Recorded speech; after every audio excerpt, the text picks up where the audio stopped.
Hello, in today's tutorial I'm going to teach you how to install Brave browser. So the first thing we need to do is click here on the Microsoft Store. Alright, in the search box type Brave, enter, and here you should see Brave browser. Click on that and we're going to hit install.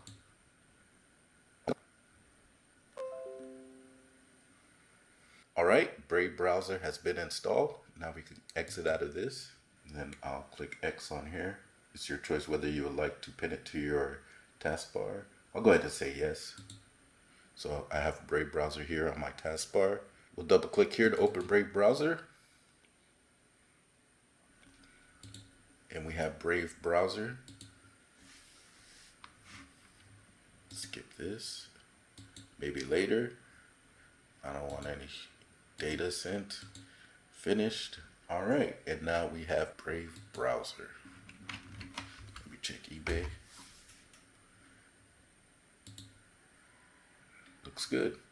Alright, if you enjoyed this video, like and subscribe, and have a great day.